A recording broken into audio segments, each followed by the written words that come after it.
Gumba ma ta ci ubanta tun da waina ta kwantai. Wallahi tallahi APC bari mu gaya muku. Ko uwarku ce rana a jihar Kano, billahi lazi kafin ta fito ta kawo muku dauki an kada ku a jihar Kano. Ba ku da wata sauran daraja, ba ku da wani sauran mutunci a idan al'umma. A haka kuke tunanin za ku koma zaɓe 2027 da idan mun ba ku shawara za ku ɗauka. Wallahi da kun haƙura yanda ba ku shiga zaɓen ƙananan hukumomi ba, kar ku sake ku shiga zaɓen gwamna a jihar Kano. Dan billahi lazi idan kaga injiniya Abba Kabir Yusuf ya faɗi a wannan kujerar, to lamari ne na Ubangiji, dama shi yake kwace mulki kuma ya kwace a hannunsa. Ko kuma sun samu tangarɗa tsakaninsa da mai girma sanata injiniya da Tarabi Musa Kwankwaso, abinda ko a mafarki ba mu taɓa gani ba kuma ba zai faru ba da yadda Allah, domin sun buga su yi kokari su ga sun raba injiniya Abba Kabir Yusuf da mai girma Madugu, sun kasa har sun haƙura. A lokacin da kuke da gwamna ma, kuke da ciyamomi, kuke da kansuloli, kuke da 'yan majalisa na jiha, kuke da 'yan majalisa na tarayya, kuke da masarauta, aka kwace gwamnati a hannunku, kuna ji kuna gani, aka ɗaga ku, aka nuna al'arshi ku, sannan aka tafka ku da ƙasa, aka ƙarar da mutuncinku da darajar ku a jihar Kano.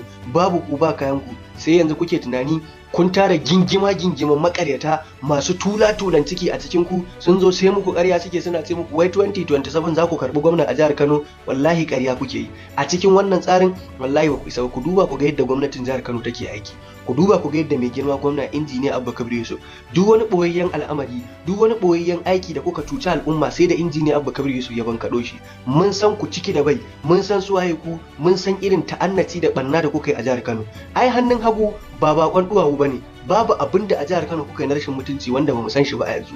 Mun riga da mun gano ku, kuma in Allah yadda babu ku ba kayan ku a jihar Kano, domin injiniya Abba Kabir Yusuf shekara hudunsa zai gama, a sake zaɓe ya ƙara ci, domin talakawa ne suke zaɓe, kuma talakawa injiniya Abba Kabir Yusuf shi suke so.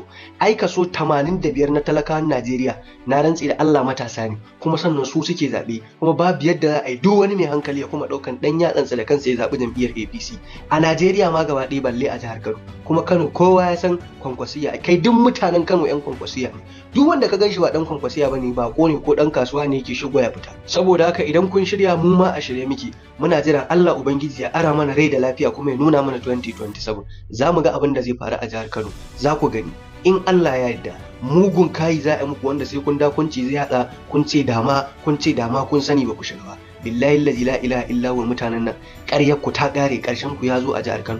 Kano ta Abba ce, Abba kuma hudu zai ya ƙara hudu da yadda Allah. Mutane masu daraja su za su riƙa mulkin jihar Kano insha Allah. Mai girma gwamna injiniya Abba Kabir Yusuf, Allah ya ƙara lafiya.